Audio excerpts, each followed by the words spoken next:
Assalamualaikum warahmatullahi wabarakatuh. My name is Nisrina Diba Aisar.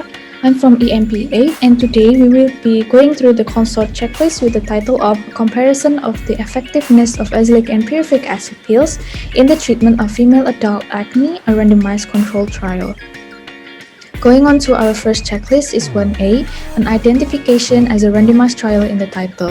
As we can see here from the title, there is the word randomized, which means this trial is a randomized control trial, and we can see clearly that the writer wrote randomized in the title.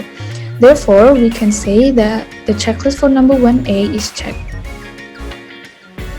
For the next checklist is 1B, structured summary of trial design, methods, results, and conclusions. As we can see here, what the writer did is they didn't write a structured summary, but they use a descriptive summary instead. This is still a summary, but what they use is a descriptive summary rather than a structured summary as the one that the Consort should have. Going on to our next checklist is 2A, scientific background and explanation of rationale. For the next couple of paragraphs, we can see a scientific background about the characteristic of acne vulgaris, treatment of acne, and the clinical effect of azelaic and pyruvic acid pills on acne, along with the explanations. In this section right here is the scientific background about the characteristic of acne vulgaris, and then the next paragraph is the treatment of acne along with the explanation. And then the last one is the clinical effect of azelaic and pyruvic acid pills on acne along with the explanations. Going on to our next checklist is number 2B, specific objectives or hypothesis. In this paragraph right here, what is known is that both AA and PA acids are well known in acne treatment. What is unknown in this research is that the effectiveness in the treatment of acne vulgaris in young adult women. Therefore, this study is to compare AA and PA to examine their effectiveness in the treatment of acne vulgaris in young adult women. The writer also pointed out that they did not formulate any specific hypothesis.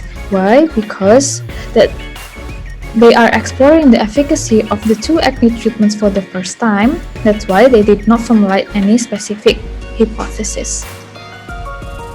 Going on to our next checklist is for 13P.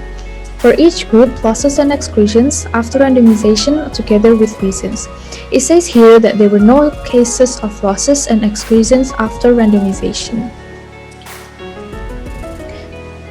As for the checklist number 17A, for each primary and secondary outcome results for each group and the estimated effect size and its precision, it says here that the mean results, standard error, and 95% confidence interval are shown in Table 1, while Table 2 shows the results of the one-way ANOVA with repeated measures.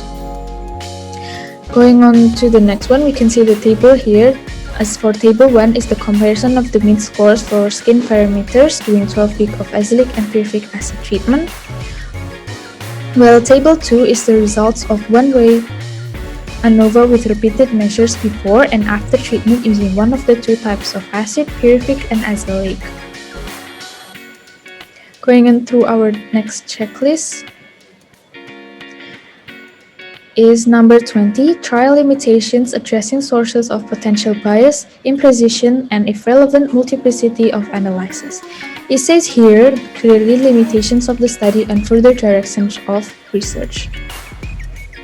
The first limitation of the study may be measurement, it says clearly there, and then also the next limitation is that they say a specialist camera could be used to improve the test quality of the study.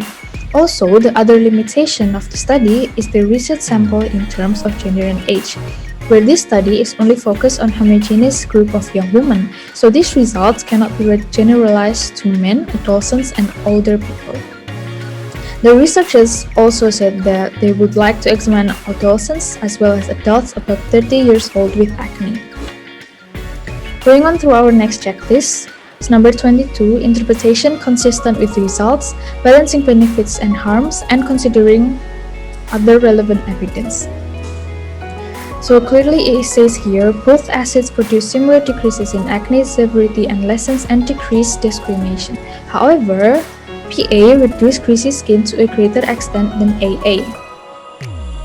As for our next checklist is number 3A, is the description of trial design such as parallel or factorial, including the allocation ratio.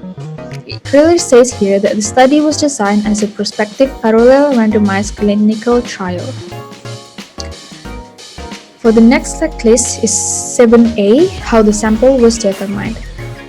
So the sample was determined using the Cohen formula with the correction for the small population. So the sample size was determined using the Cohen formula. Going on to our next checklist is 4P, settings and locations where the data were collected. In this sentence right here, we can see that the study initially recruited between 27 and 31st of January 2020. As for the next checklist, for 3B is important changes to methods after trial commencement, such as eligibility criteria with visits. Before we jump into that, let's jump into 4A, eligibility criteria for participants. It says here the eligibility criteria were as follows: female, gender, 18 to 25 years of age, no dermatological treatment within the last 12 months, and so on. That's why in here it says important changes to methods after trial commencement. With 165 female students, 45 of them did not fulfill the above criteria and they were excluded from the further study. Going on to our next checklist is 4P, settings and locations where the data was collected. So it was collected at Opole Medical School in the south of Poland.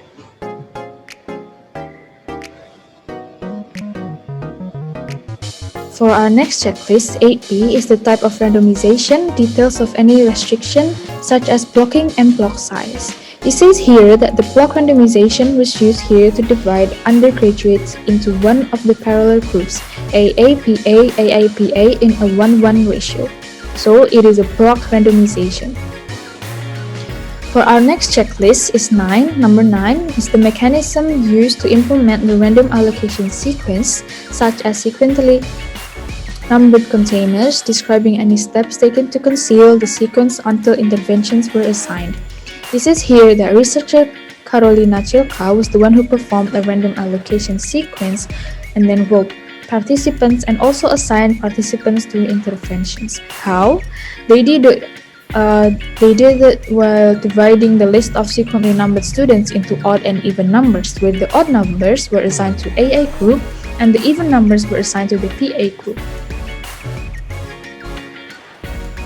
For the next checklist is number 13P, where for each group, losses and exclusions after randomization together with reasons. This is a table showing that there are two groups where they had a follow-up and then the analysis, and then all 60% analyzed and none were excluded. Going on to our next checklist is number 15, a table showing baseline demographic and clinical characteristic for each group. This is not given a table. In this article, the author gives baseline clinical characteristic only, not the demographic characteristic of the patients are not reported. Going on to our next checklist, it's number 5, the interventions for each group with sufficient details to allow replication, including how and when they were actually administered. So, functional measurements of the skin were performed before the procedure and 14 days after the complete session of 4 treatments using the NATI Skin Analyzer device. It says here the intervention for each group, sufficient details to allow replication, including how and when they were actually administered. Going on to the procedure section, we can do a checklist in number 19 where all important harms or unintended effects in each group, where thankfully in this trial there were no harm or unintended effects related to the treatment were reported by participants. For the next checklist is number 14A, the dates defining the periods of recruitment and follow-up. It says here that this prospective parallel clinical study with the follow-up analysis was conducted between January and April at 2020 at Mopol Medical School, Opol, Poland. As for the next checklist, number 23 is the registration number and name of trial registry. In this section, it clearly says the registration number and the name of trial registry. As for the next checklist is number 24, where the full trial protocol can be accessed if available. The writer puts down the full trial protocol where the study protocol is available in this website here. So when we click this, we will go straight to the study protocol. Going on to the next checklist is the statistical analysis, a statistical methods used to compare groups for primary and secondary outcomes. So it states here in this paragraph is that the statistical methods to perform and examine differences between AA and PA treatments is using repeated ANOVA measures where the conditions effect sizes were calculated during the partial eta square. As for our last checklist is the sources of funding and other support such as supply of drugs and the role of funders.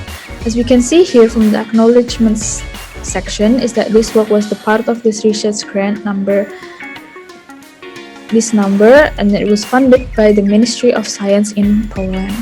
So we have come to the end of our Consort checklist for the day. I hope it helps. Thank you very much for watching. Wassalamualaikum warahmatullahi wabarakatuh.